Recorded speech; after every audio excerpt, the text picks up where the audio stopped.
Bienvenidos a Noticias 22, qué gusto saludarlos este jueves de sol y lluvia en la Ciudad de México, con mucha información y la invitación, como siempre, a que se queden en casa. Buenas noches también a Laura Regis en la traducción de Señas Mexicana y buenas noches, mi querido amigo Huemansi Rodríguez. ¿Qué tal, Rafael? Amigos, así es, estamos en una nueva emisión de Noticias 22. Vamos a hacer un recorrido por el mundo, tendremos mucha información cultural y, por supuesto, la invitación a que se quede en casa. Nosotros vamos hasta ahí, hasta su hogar, para acompañarlos al menos una hora al día. ¿No es así, Laura? Efectivamente, y para compartir con ustedes cosas muy positivas, algo de lo que hemos estado hablando y que vale la pena continuar porque cada vez es más amplio, es el catálogo de actividades y contenido digital de Contigo en la Distancia de la Secretaría de Cultura. En esta ocasión, la Orquesta Sinfónica Nacional se integra a esta plataforma.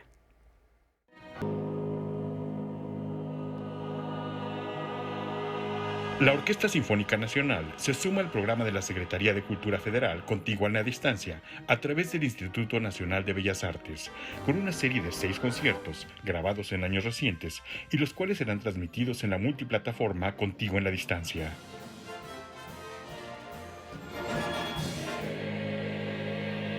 Con calidad HD, la serie iniciará el viernes con La Pasión según San Marcos, composición de Osvaldo Golijov, estrenada en el año 2000 en Alemania, dentro de la conmemoración del 250 aniversario luctuoso de Johann Sebastian Bach. Que se llama La Pasión según San Marcos. Y esta es una obra que es una musicalización o una ejemplificación de cómo se vive la pasión, cómo se vive la pasión de Jesucristo en algunos de los sitios de nuestro continente.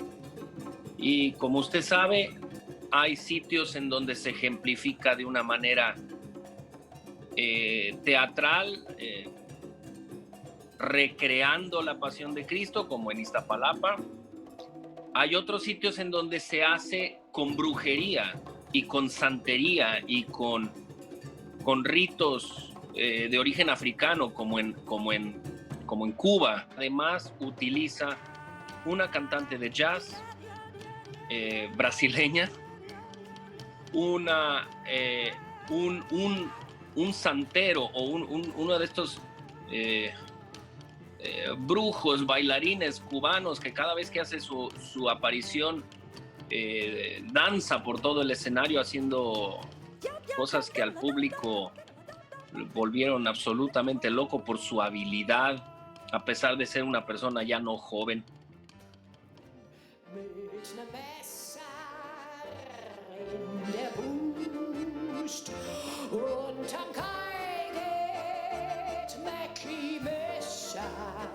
El ciclo de conciertos también contempla diversos géneros como la música de cabaret, con la participación de una connotada cantante alemana.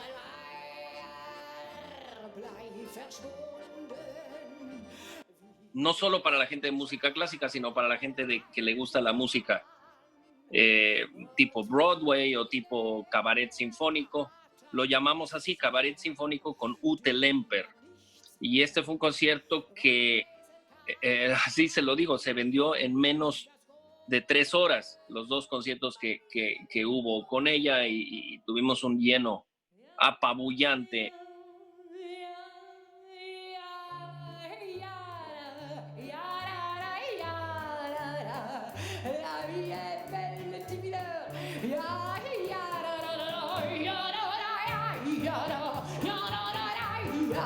Atendiendo a la vocación didáctica de la Orquesta Sinfónica Nacional, dirigida al público infantil y en colaboración con Mario Iván Martínez como narrador y director escénico, la agrupación ofrecerá De liebres, tortugas y bemoles.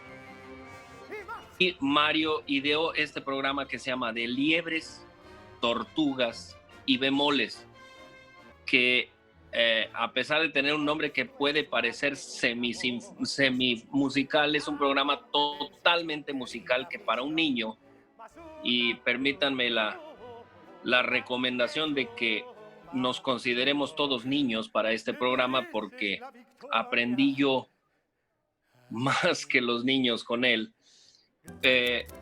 Utiliza la música para, de una manera divertida, darle una presentación a un niño de lo que es una orquesta sinfónica.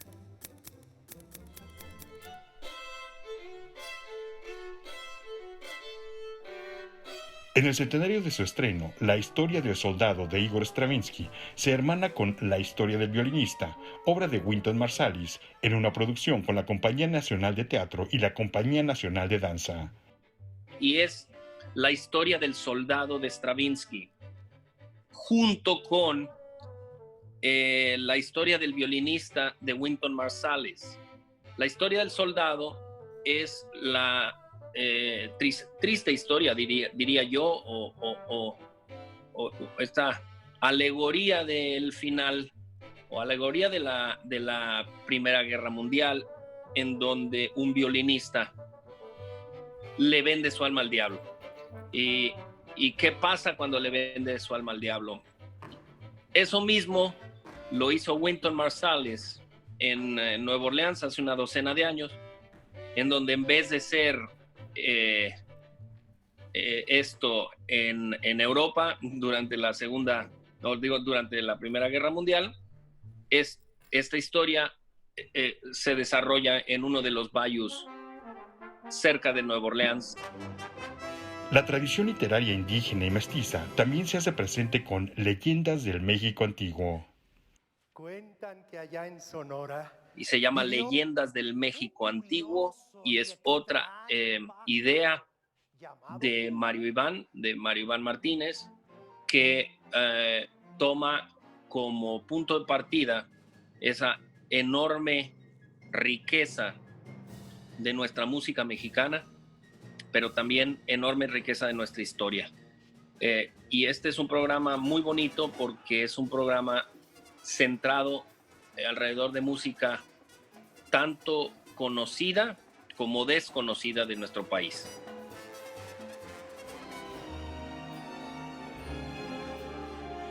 La música de Nino Rota, ligada al cineasta Federico Fellini, será la encargada de finalizar el ciclo.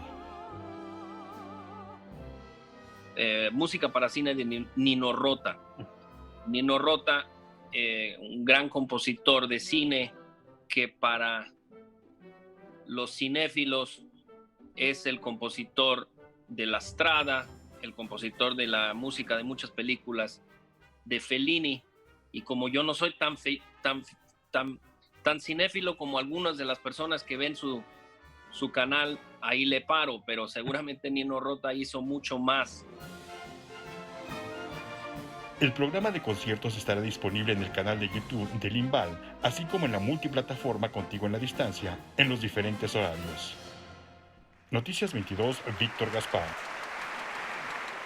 Un programa que se antoja exquisito, ecléctico, vale la pena seguirlo a partir de este viernes. Ya lo escuchábamos con La Pasión según Berenice, y de ahí seguirnos de largo disfrutando esta gran propuesta musical.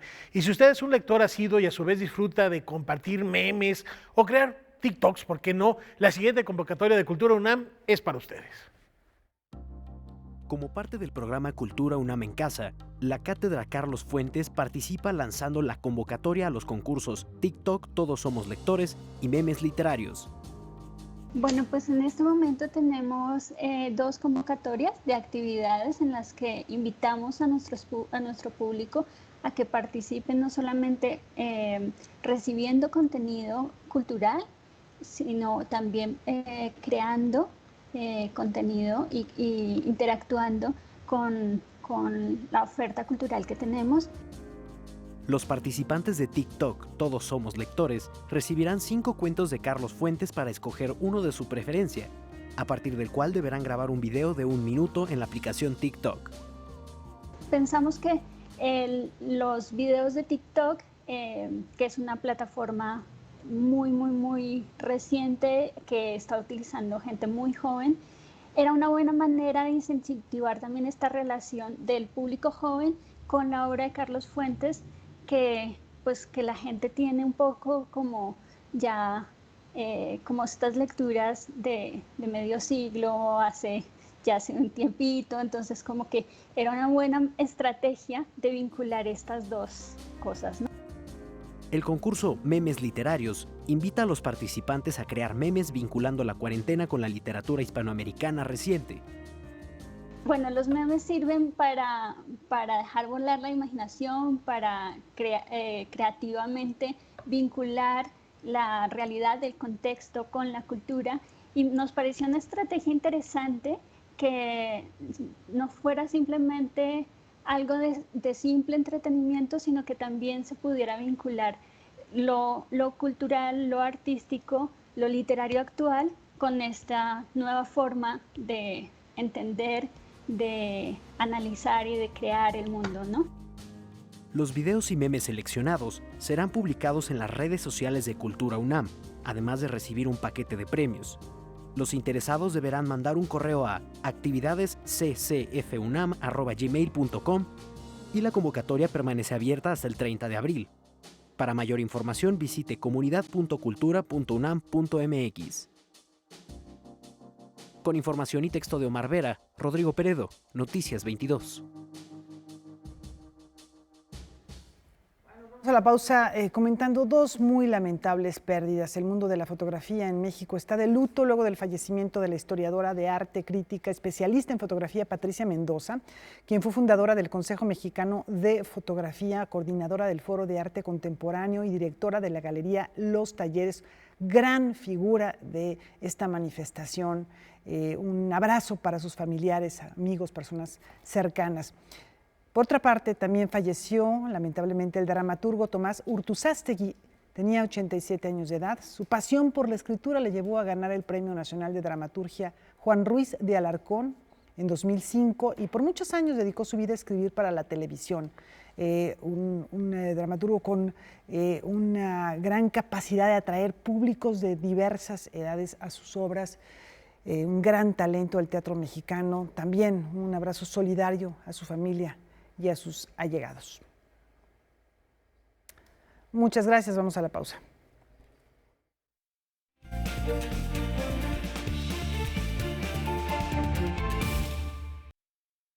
Continuamos en Noticias 22, reiterando la invitación que en este tiempo de crisis debemos quedarnos en casa. Europa ha sido especialmente golpeada por esta pandemia y esto ha afectado enormemente a su aparato cultural. Toda la vida, prácticamente toda la vida cultural de Europa se ha reducido al mundo virtual y en este momento muchas ofertas de todos los ámbitos de la cultura se ofrecen en la red. En Berlín, Valentina Torrado de nuestro canal aliado Deutsche Welle nos contará más detalles sobre la situación cultural en Alemania y de manera particular la literatura. Valentina, buenas noches, ¿cómo estás? Un gusto saludarlos desde Berlín y desde mi casa. Junto a mi estantería de fondo quiero contarles hoy cómo está sobreviviendo el mundo de la literatura a esta crisis. Es el tiempo ideal para pensar en alternativas, en ideas que pongan a prueba nuestra creatividad frente al duro golpe que está viviendo la literatura. La famosa Feria del Libro de Leipzig fue cancelada en el mes de marzo, al igual que todos los eventos culturales como lectura, presentaciones de libros. La vida se desarrolla dentro de casa y cuando los libros de nuestra estantería se agotan, están siempre las opciones disponibles en la red, porque ahora ya no hay excusa de no tener tiempo para leer. A pesar de que las librerías están cerradas en casi todos los estados de Alemania, el hábito de la lectura se divide entre las opciones de los e-books, las plataformas online para descargar cuentos y novelas. Hay una lista muy amplia de e-books disponibles en la red para todos los bolsillos, como también se puede acceder de manera gratuita a clásicos de la literatura mundial en español, como por ejemplo La montaña mágica de Thomas Mann o La metamorfosis de Franz Kafka, entre otras. La lectura nos da un respiro y permite evadirnos del constante monotema y nos lleva a visitar mundos paralelos. Oye, y una reflexión interesante, ¿qué sucede con las pequeñas librerías, con los autores en este tiempo de crisis, mi querida Valentina? A pesar de que en Berlín no es obligatorio el cierre de las librerías, muchos libreros prefieren evitar el contacto y optan por cerrar las puertas al público. No obstante, siguen trabajando a puertas cerradas y han desarrollado un nuevo concepto para hacerle frente a esta crisis y para sobrevivir. Muchos ofrecen un servicio por teléfono, email o por medio de sus páginas web y hasta los propios libreros llevan los libros hasta la puerta de la casa de sus clientes en bicicleta. Sin duda, una idea también ecológica. En este tiempo, la lectura es la excusa perfecta para darnos un respiro y evadirnos del constante tema del COVID-19, aunque los autores aprovechan también este tiempo de autoaislamiento para crear obras en torno al coronavirus. La Casa de Literatura de Graz en Austria está llevando a cabo a través de su página web un proyecto llamado Los Diarios del Corona. Los autores son invitados a participar semanalmente con aportes literarios sobre cómo este tema influye en la vida cotidiana de cada uno.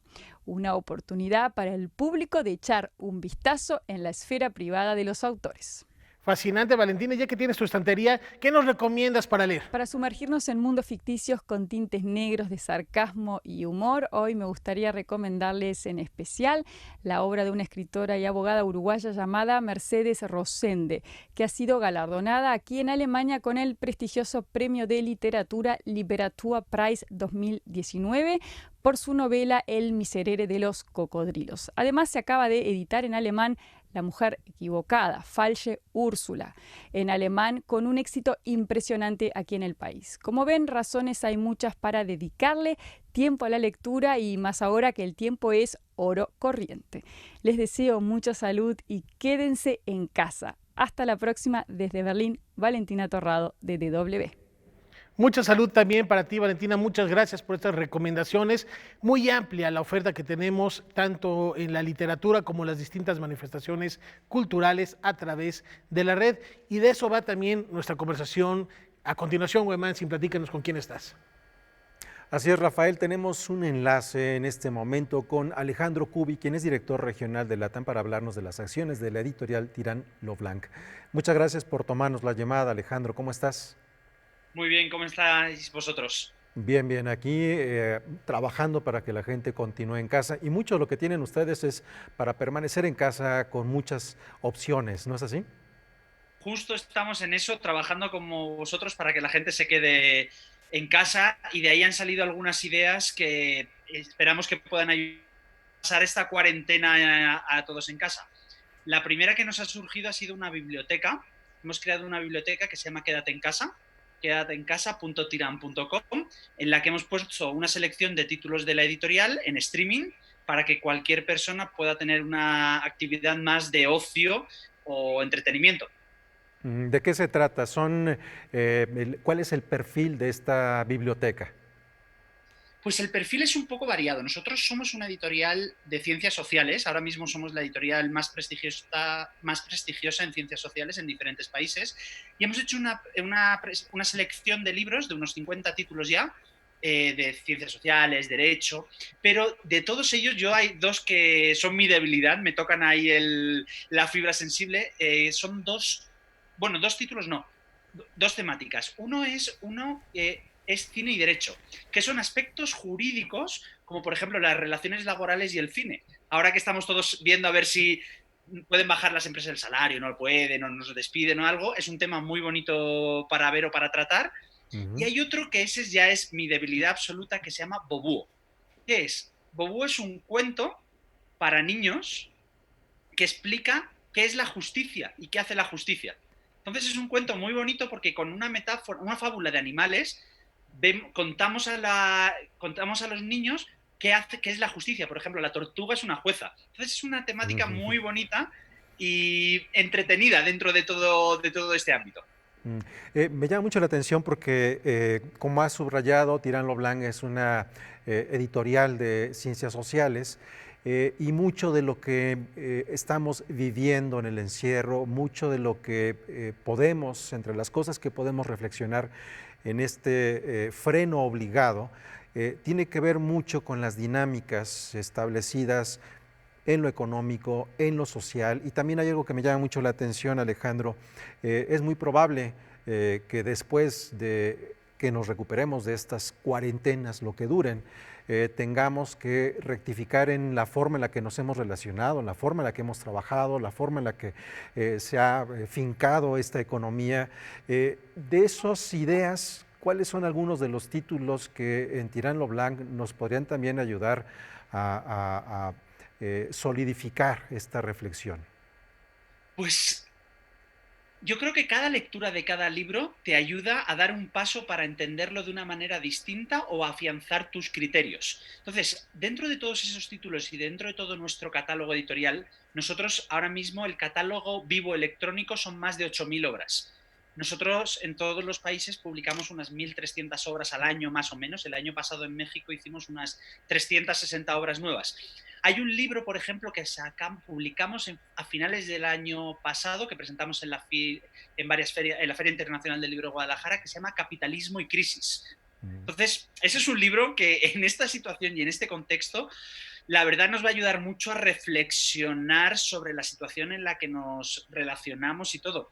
Y muchos de los libros vamos a tener los propios escritores y autores de la editorial, todos ellos muy prestigiosos, van a tener que hacer reflexiones a lo escrito con anterioridad, porque, no digo en todos los casos, pero van a tener que pensar las teorías que tenían políticas, económicas y demás, porque todo esto nos está cambiando a todos, a las empresas la forma de hacer negocios, a la editorial la forma de relacionarse con sus lectores, nos está haciendo pensar mucho cómo relacionarnos, de ahí que salgan bibliotecas como esta para poder interactuar con ellos. Esto viene creado por nosotros, pero tendremos que ir viendo cómo va evolucionando el mercado editorial cada vez más digital y más global.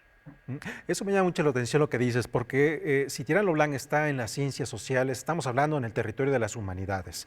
Y Correcto. Cuando hay crisis económicas, son las humanidades en donde más se reflejan los recortes. No es una novedad, ha ocurrido en muchas ocasiones, aunque hay algunos gobernantes y algunos países que han apostado al contrario en momentos de crisis por estos espacios de reflexión, por estas materias, las ciencias sociales, las humanidades. En ese sentido, estamos hablando de libros y los libros también son industria. ¿Qué reflexiones les lleva a ustedes mismos al momento de compartir parte de su catálogo, esa relación o esa forma de vincularse con los lectores? Va a ser una relación más que puede ser mucho más constructiva y creativa, porque va a haber una interacción mucho más directa. Por lo menos en cómo estamos ahora. Y también una relación mucho más viva. Voy a poner un ejemplo de también uno de los libros que encontramos en esta biblioteca, Quédate en casa. Hemos incluido un libro que son también de relaciones laborales de toda Latinoamérica, que se actualiza semanalmente. ¿Qué estamos haciendo? Un libro vivo. Según van cambiando los ordenamientos jurídicos de cada país, vamos a ir cambiando el libro, es un servicio. El libro se está volviendo, por lo menos el libro de ciencias sociales lo estamos convirtiendo ya no solo en un libro cerrado, una caja que comprabas, ibas a tu librería, comprabas el libro, llegabas, abrías las páginas, lo lías, que todos tenemos ese gusto por leer esas páginas, sino que aparte de esa posibilidad vas a tener un libro vivo que va a cambiar constantemente y que va a estar actualizado. Entonces, estamos cambiando, serán proyectos que estábamos iniciando ya con anterioridad, pero que creemos que se van a acelerar en esta situación. Y aparte, pues vas juntándolo todo con cursos, porque a raíz de eso puedes sacar un curso formativo. Nosotros tenemos una plataforma de cursos online, entonces puedes ir sacando un curso para que el lector se vuelva un alumno y se vuelva una interrelación entre todas las personas, entre la editorial, el autor, el escritor y todo, que nos van a ir juntando dentro de un panorama que por ahora no se presenta muy halagüeño para las editoriales. Y hay que reinventarse, y hay que provocar estas relaciones, porque estamos hablando de que los libros, sí, es una herramienta que hasta hoy ha funcionado, pero solamente sirven si los usamos, si los leemos y especialmente si los compartimos. Alejandro, muchas gracias por este vínculo y ya estaremos ahí visitándote en Tirán lo Blanc para leer las propuestas que tienen ahora para estar dentro de casa. Muchísimas gracias por el espacio con vosotros y os recuerdo, quédateencasa.tirán.com para poder solicitar las claves y de manera gratuita poder accesar a los libros. Perfecto, un abrazo y que esté todo bien por allá. Un abrazo igualmente, hasta luego. Hasta luego. Pues muy interesante esta propuesta, los libros viviendo, y especialmente cuando estamos hablando de ciencias sociales, pues sí, las ciencias sociales tienen que ver con las personas y las sociedades estamos vivas en constante movimiento y en constante cambio, así que será muy interesante ver cómo se irán transformando estos libros. ¿Qué les parece, A mí compañeros? me llama mucho la atención el libro que habla de asuntos jurídicos a partir de una tortuga con los niños. Yo creo que desde pequeños tenemos que aprender y entender que la ley, que los ordenamientos jurídicos no son una cosa para especialistas, sino el mundo en el que nos movemos y que nos rige. Me parece que es una buena idea hacer esto, Rafa Wemansinn, a partir de libros que además sean sumamente atractivos.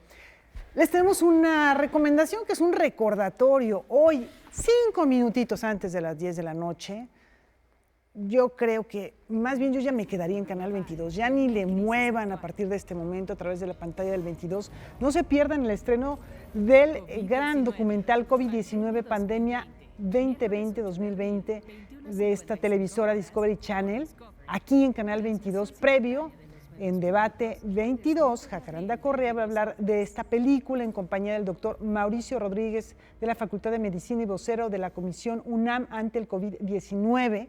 Imagínense, ven el programa de Jacaranda, es una preparación muy interesante para poder ver el programa de Discovery Channel aquí en el 22. Ya no se muevan, solamente para ir por las palomitas en las pausas y disfrútenlo porque yo también lo voy a hacer por mi parte.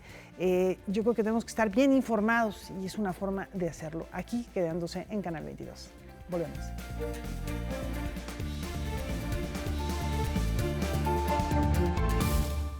Hoy es Jueves Santo, pero también es jueves de cine con Julio López. ¿Qué nos tienes hoy, Julio?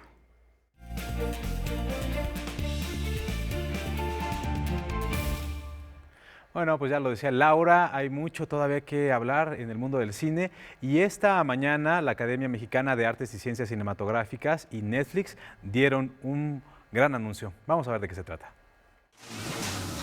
Mientras otras empresas transnacionales piden apoyo a los gobiernos locales, despiden empleados o buscan reducir el pago a sus trabajadores, hay otras que tienden la mano. Hace un mes, Netflix anunció la creación de un fondo de $100 millones para apoyar a la comunidad creativa alrededor del mundo. Primero protegió a las personas que trabajan en sus producciones y luego destinó otra parte del dinero para apoyar a los trabajadores de la industria audiovisual, aunque no tuvieran un vínculo con su empresa. Para evitar especulaciones, la plataforma de streaming se alió con la Academia Mexicana de Artes y Ciencias Cinematográficas, quien se encargará de administrar el Fondo COVID-19 para la industria cinematográfica y audiovisual. Pero logramos al final un aporte de 25 millones de pesos que va a beneficiar a más de 1,000 trabajadores de la industria con una ayuda única que serán técnicos y manuales, lo que nosotros en la industria llamamos el crew de filmación below the line, los que tienen un trabajo intermitente, que trabajan por día, por hora, por semana, que ganan un salario pequeño.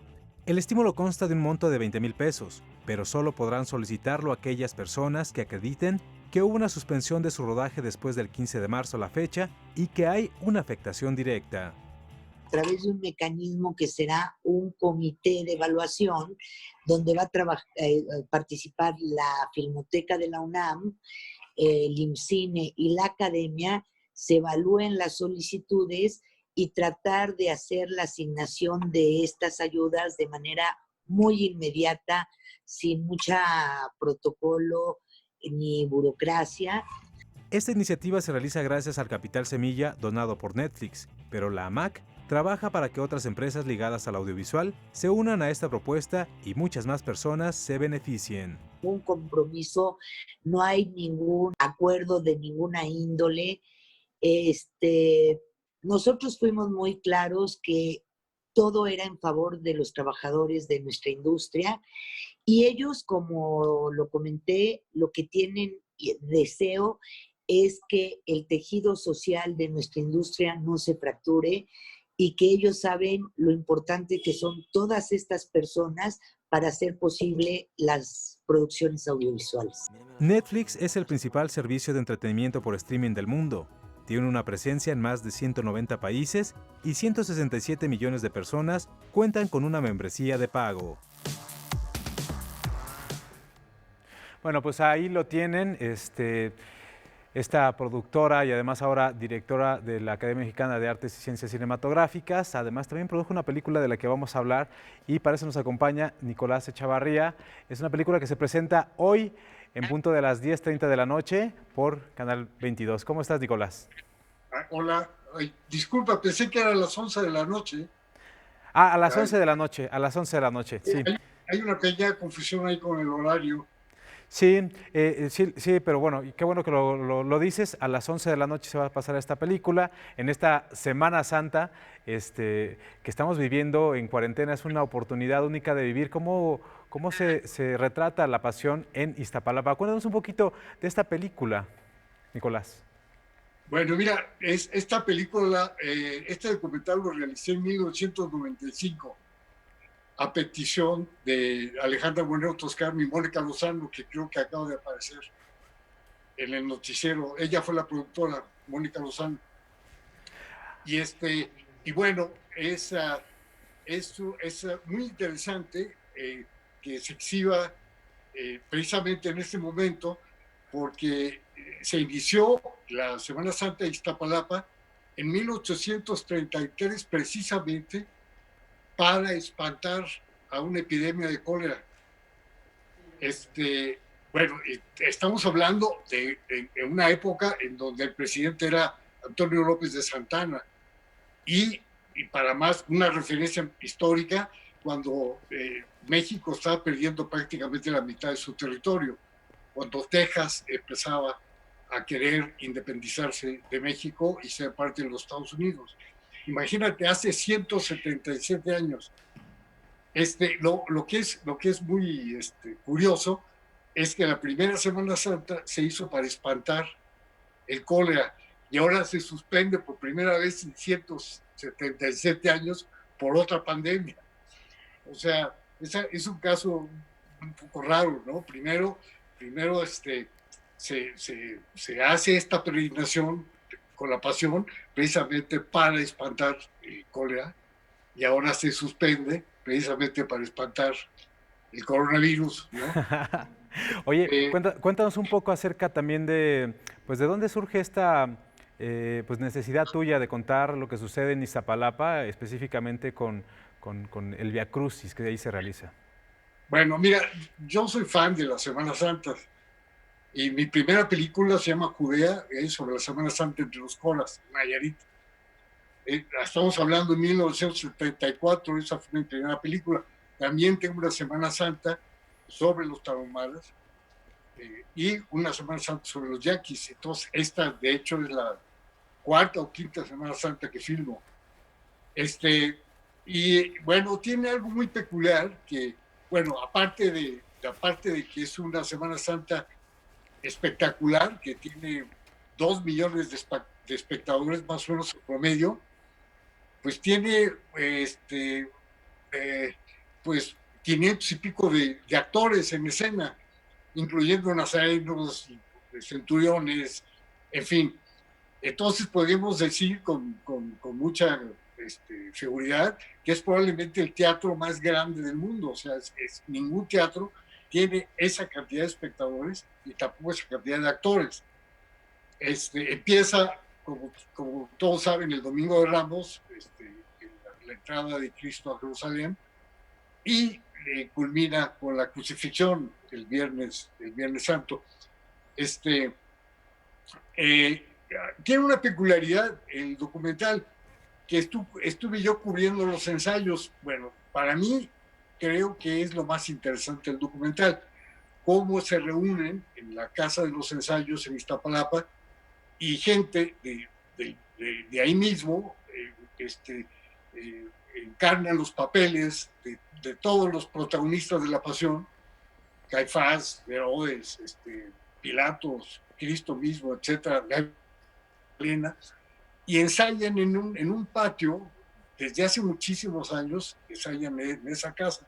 que ahora se llama la Casa de los Ensayos. Gran parte del documental está filmado con los ensayos y a mí es lo que me sorprende mucho, la disciplina con que lo hacen y la pasión con que lo hacen, ¿no? Y lo hacen obviamente sin vestuario y sin pelucas y sin,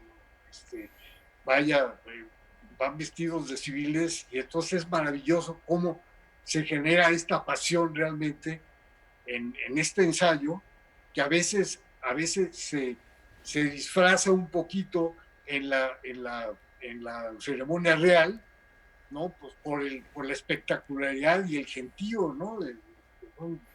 Esa es una parte del documental, porque la otra es justamente, pues ya cuando la gente sale a las calles y ve la representación, digamos, en los sitios que acontecen, ¿no? ¿Cómo fue organizar, pues, este equipo de producción? Porque vemos cámaras de diferentes partes, yo creo que montadas en azoteas, ¿no? Ahí en la misma calle. Debió hacer un trabajo. Somos 2 camarógrafos, ¿no? Bueno, pues parece que se multiplicaron, como los panes. Sí, sí. Bueno, fue un milagro, como el milagro del cólera. No, es Javier Pérez Godet, que ahora es un gran fotógrafo, bueno, que ya no trabaja en México, trabaja en Hollywood, y yo hice la otra cámara, yo hice la cámara de los ensayos, y Javier me ayudó en toda la parte de la filmación en la ciudad, en Iztapalapa. Ahora, fue un privilegio, porque es imposible acercarte a Cristo en su recorrido. Es un recorrido de 8 kilómetros, en donde el protagonista, el que hace Cristo cada año, lo puede hacer una sola vez.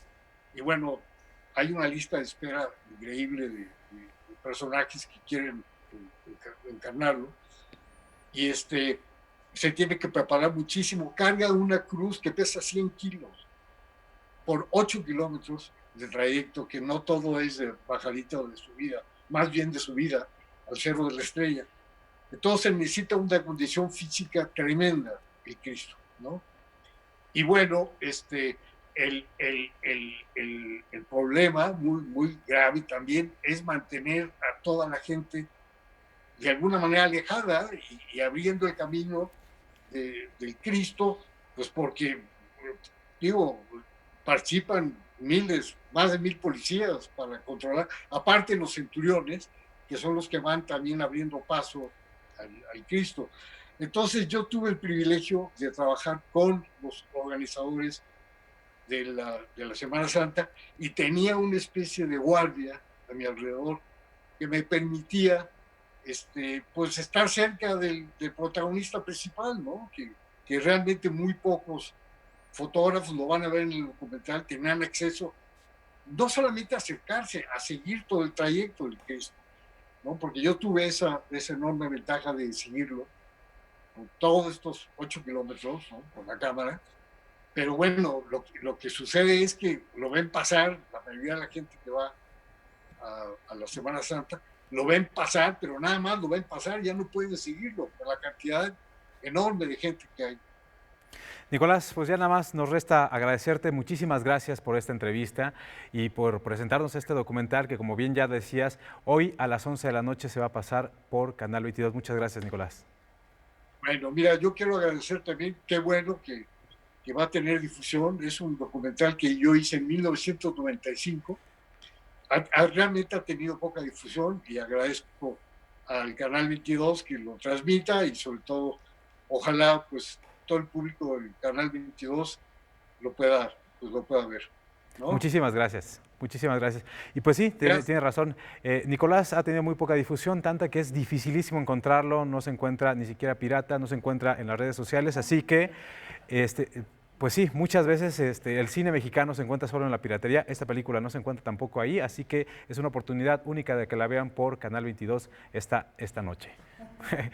Regresamos con ustedes. Ya me imaginé a Julio ahí buscando entre los puestos piratas. Denme la paz. No, bueno, es que, bueno, son joyas. Les decía yo hace ratito, Quédense en casa, que de verdad no se despeguen de la pantalla de Canal 22, porque de aquí hasta después de la medianoche, imagínense todo lo que tenemos de contenidos para compartir con ustedes, y ya que nos está realizando este acontecimiento tan importante, yo creo que va a tener un público enorme la película de Nicolás Echevarría. Y bueno, como hemos escuchado, es parte del trabajo que ha hecho en otros lugares, en otras latitudes también, observando, retratando lo que ocurría durante la Semana Santa, a veces en comunidades muy cerradas y muy difíciles también de poder filmar incluso. Y lo ha hecho Nicolás, como muchos otros grandes trabajos que por fortuna podemos ver hoy, uno de ellos, en la pantalla de Canal 22. Y con esta gran recomendación nos vamos a la pausa.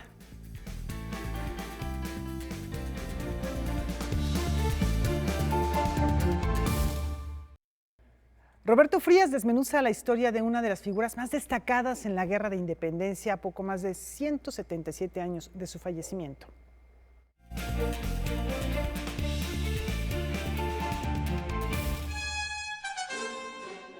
Su nombre oficial era José Miguel Ramón Adaucto Fernández y Félix, mejor conocido como Guadalupe Victoria, el primer presidente de México. Fue defensor a ultranza de una república federal responsable de establecer relaciones diplomáticas con Reino Unido y Estados Unidos, entre otras naciones.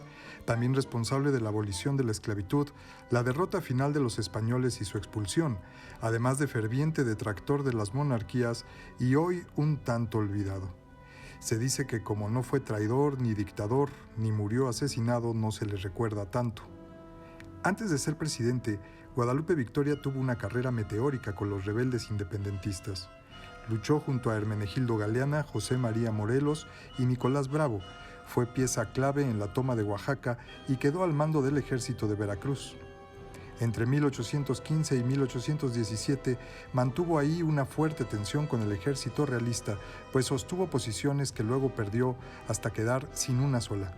Abandonado por sus tropas y perseguido, Victoria se escondió en la selva donde sobrevivió por sus propios medios durante 3 años, periodo en el cual desarrolló epilepsia.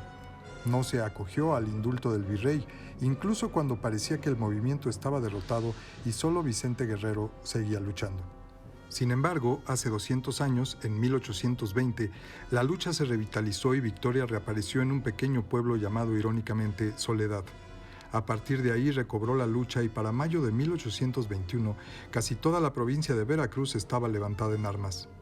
Su periplo hacia la presidencia continuará mediante la lucha del ejército trigarante, el breve episodio imperial de Iturbide, otro encarcelamiento y otra huida, y la proclamación de la República y la investidura en 1824.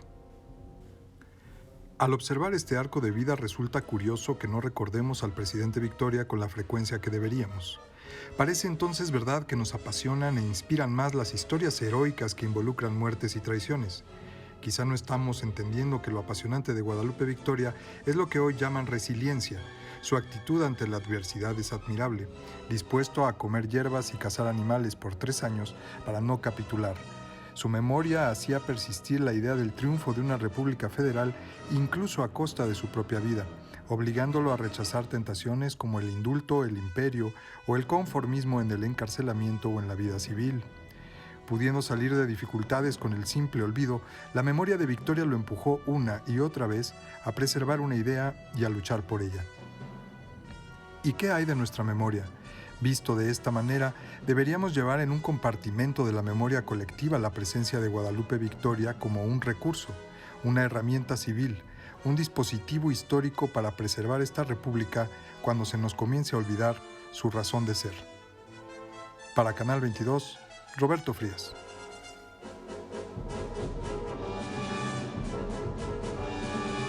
Personaje fundamental de la historia de México, Nicolás Bravo fue su vicepresidente. Y dando la vuelta a la hoja, Silvia Giorgiuli nos habla sobre el proceso de integración que tienen los migrantes al momento de cruzar la frontera, hoy en nuestro Jueves de Columna.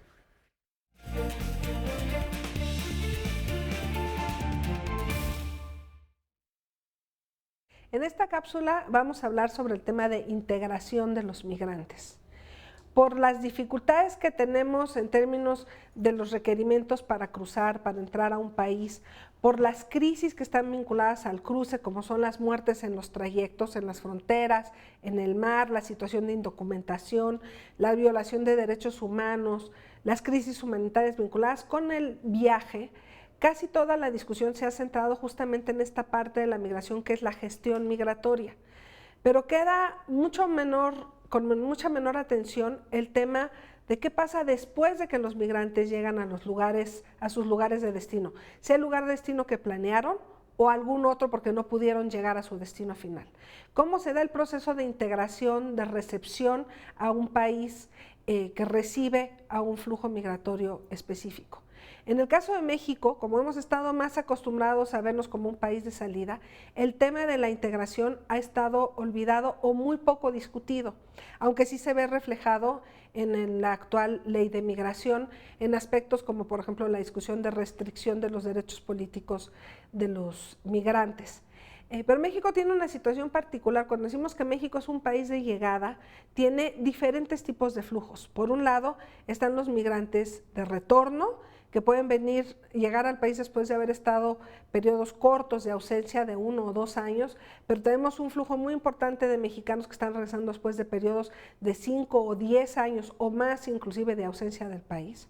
Tenemos un creciente número de inmigrantes, principalmente el flujo principal de inmigrantes a México viene de Estados Unidos, seguido por otros países vecinos en Centroamérica, en Sudamérica, y ahora tenemos este fenómeno de mayor heterogeneidad con la llegada desde otros países que no necesariamente son parte de la región latinoamericana.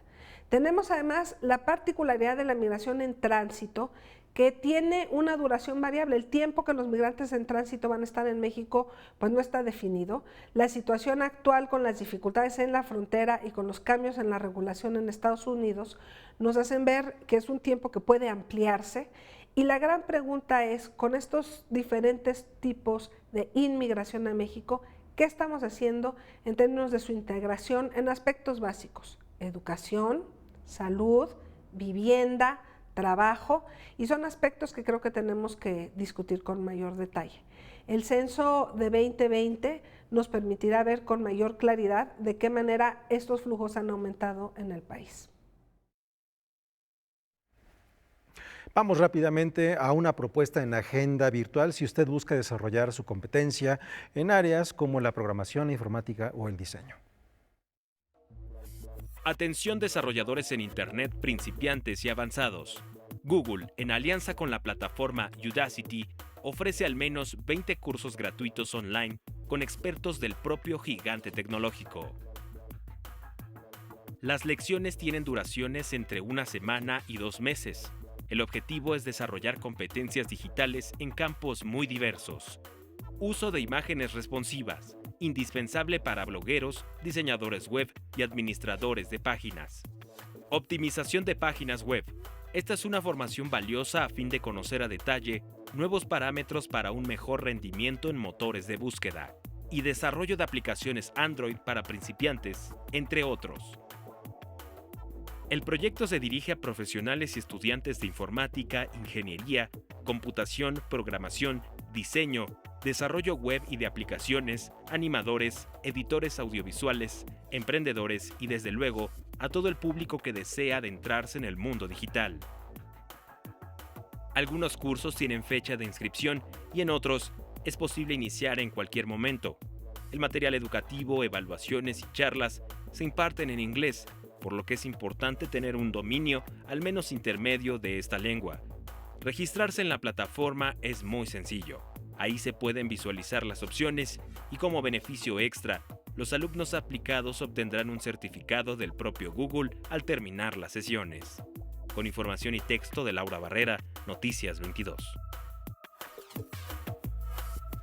No hay límites para seguir aprendiendo y qué interesante que esto sea de programación. Mucho hablamos de cultura, pero también la academia está a todo lo que da en la comunidad y en el espacio virtual. Rapidísimo, Alex Trejo, aquí del staff de Noticias 22, primer bailarín del Ballet de Mixcoac, nos recuerda todos los días que consultemos el Ballet Bolshoi, que está poniendo también su programación a la disposición de todos los grandes ballets del mundo interpretados por el Bolshoi, están al alcance de un clic. Así es, entre tantas opciones también para visitarse, para verse y para disfrutarse.